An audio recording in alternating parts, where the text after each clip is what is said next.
Hey everybody, thanks for clicking on the video. Today we have a quick little video of me comparing a roll of 400D, CineStill 400D shot with the Franka 125. Cool, neat little camera that I found at a thrift store. I think I paid like $16 for this thing.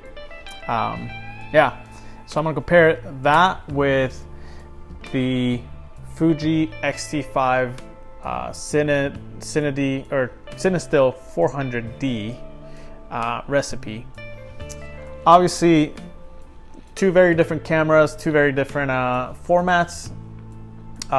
Film versus digital. The video's not going to be about which one's better or if they look identical or anything like that. There's obvious differences between the two. It's just I have the ability to shoot both, so I went and shot both, and I wanted to see if there are any similarities. Actually, you'd be surprised how close they look. But yeah, anyhow, let's get into it.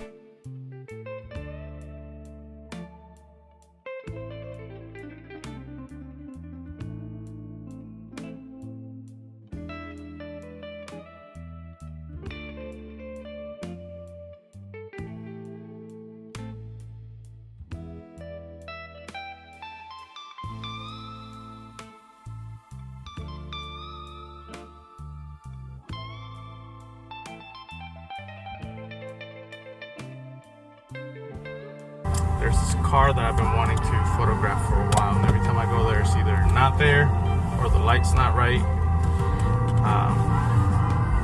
But we have snow, we have light. We just gotta hope that the car's there now. We'll see. Let's go over there.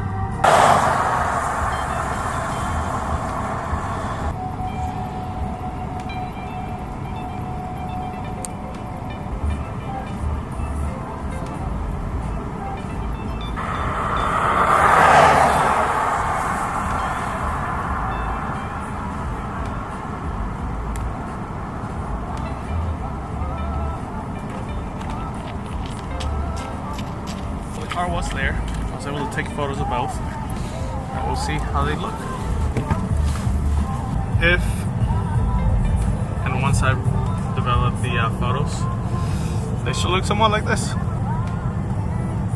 We shall see. And here are the images for reference. I'm gonna hop over on Lightroom and look at them closely so we can see the differences. The images on the left are gonna be from the roll, and the ones on the right are the digital images. Right away you can see a big difference in color between the two. The digital ones being a lot cooler in the shadows and the highlights compared to the one on the left from the roll. Also wanted to point out the size difference between two. Kind of a big difference there. And this basically gonna be the same throughout the entire video. You're gonna see the same things happen over and over. I took two. And now I have 6 photos left on the roll. On to the next place.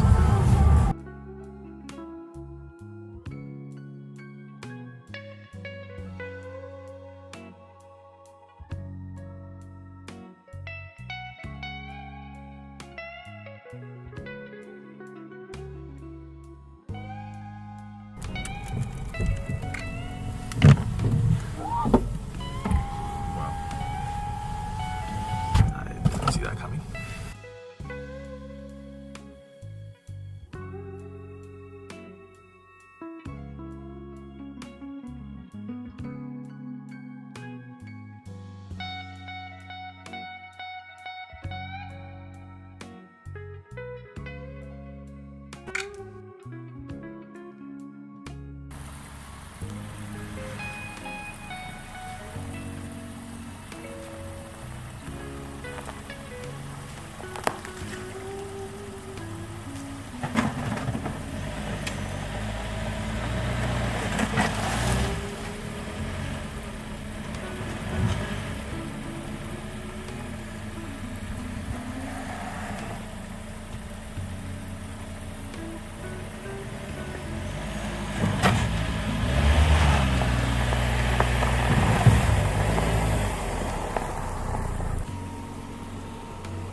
Finally, for once, I had to use the 4x4.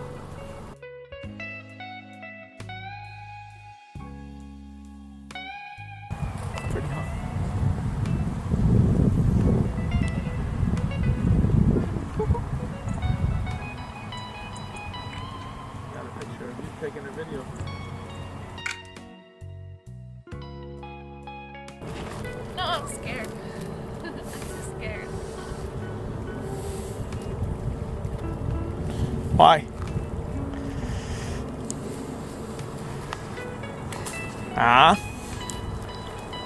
It's fun.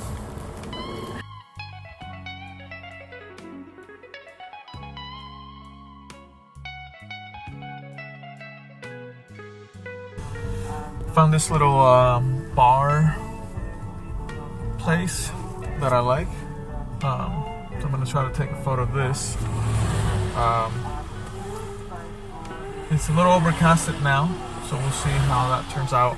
The good thing is this is a 400 speed film, so it should be good. The way to meter this camera is insane. Quick cut in.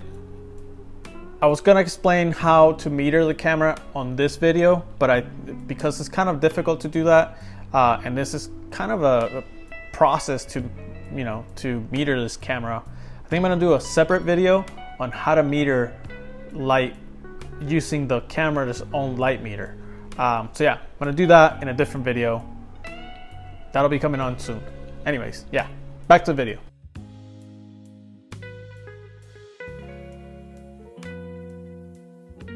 Same thing with these. When you see them side by side, you're gonna notice same color shift, right?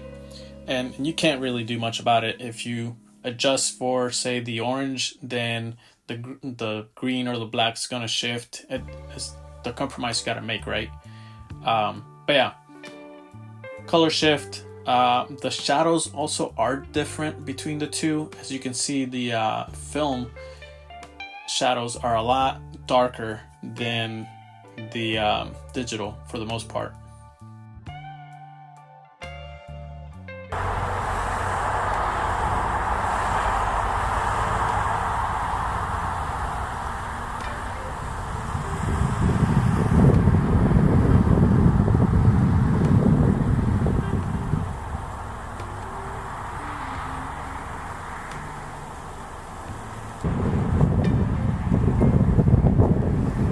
Two things. One, the way you focus this. So there's nothing through the viewfinder. There's like these little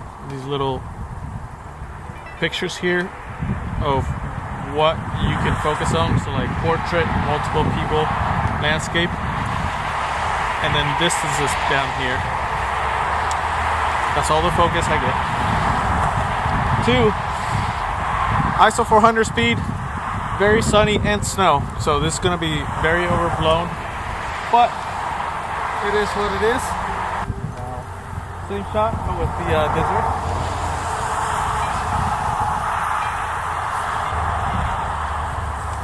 Alright, 1/25 of a second, f/22, ISO 400. We'll see how that turns out. For these, you guessed it, no difference. There's a color shift between the two. Yeah, there seems to be a bit of a more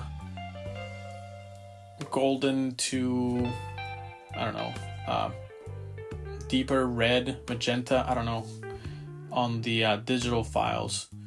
And again, the shadows just don't seem to hold the same. You can see the gold, more golden tones on the left, or on the digital. But then when you look at the shadows on the digital, they're a lot bluer, a lot cooler. And like I said, the shadows, if you look at the shadows, the digital files seem to bring out the shadows a little bit more.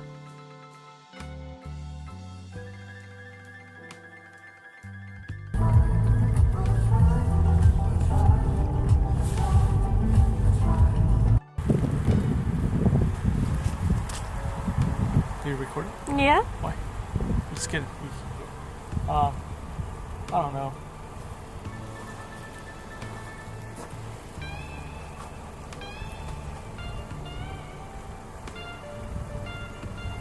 This is called Kirby's Mills, and it's nice. It's a nice shot, but I just, it's too cluttered. I'm gonna take the shot anyways.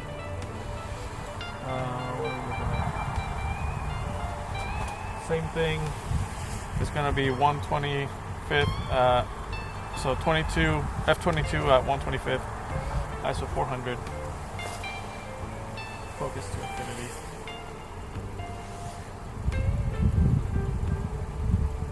We'll see how this turns out. Can't say this is my favorite way to frame this, but if I move that way, then the trees are in the way. If I move more this way, this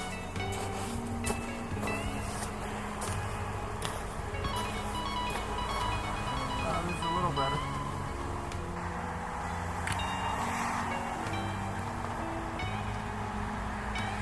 Alright, well, we'll see how that turns out. I'm going to try to take another shot of that over there. Unfortunately, when I was forwarding the film, it sounded like something stopped. So I don't know if I already shot all the frames and this thing reached the end and the picture counter is counting wrong. We shall see. No, they want to leave.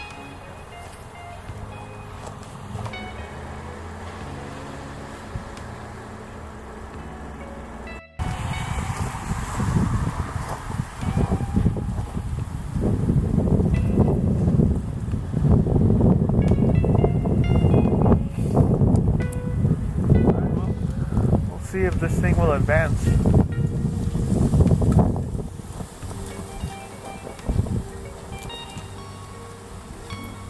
Moment of truth. Nope. Yep. That may not have worked out. I'm gonna take this shot anyways, just for reference, in case it did work out. To rewind it, I'm gonna press this red button here and turn this the other way. Feels like it's going. That might be okay. We might be okay here. Might have ended up with like a double exposure at the end there. A couple of them. We'll see. That sucks. This would have been nice. Like I was saying earlier, I thought I broke the film trying to forward or advance it to take the next photo.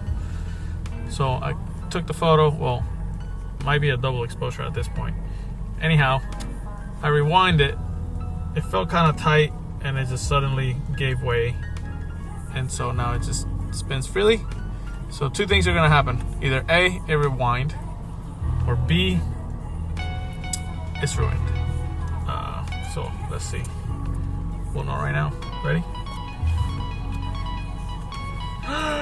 It rewind. Oh, thank God. All right, so film saved. It rewind. Yes. Okay. I'm gonna leave it in there till I get home and then send it into the lab, develop it, and see what it looks like. All right. For these last images, the same thing happens, right? Color shift, then shadows, and contrast doesn't really play 100% the same, but I mean, they're pretty close for what it is, right? Like I said at the beginning, this isn't going to be a direct, you can't expect them to be exactly the same, but they're fairly close for what they are, right? Like I was saying earlier, the color difference between the left and the right. The CineStill has a little bit more of a magenta. Oh, by the way, look at the scan, the problem with the scan there. Anyways, same thing with the greens. The greens shift a little bit, but again, pretty close. Not too shabby for, you know, being two completely different formats there. And on these, the CineStill seem to have a little bit more of a green tone than the digital file when you look at them closely, right? I'm gonna zoom in right here so you can see the red in the shadow side seems to be kind of close, but the one on the highlight side, there's more red or magenta on the digital file than the film. But the shadows are pretty close on this one. And also big difference between the greens on the digital and the greens on the roll. And Also, that double exposure, this is what ended up happening. So yeah, that's the video. Thanks for watching. I appreciate you guys. I plan on doing more of this format where like I sit here and talk, you know, or you know, I'll be in the camera a little bit more. Not a big fan of being in front of the camera, but if this is a good format for the channel, then yeah, I'll do some more of it. Yeah, thanks for watching, and I'll see you guys on the next one. Boom, boom, boom, boom. Got it. Out now, brown cow. No. No, a lot of Hey everybody, I say a lot of ums though. Okay, again, here we go. Yeah. All right.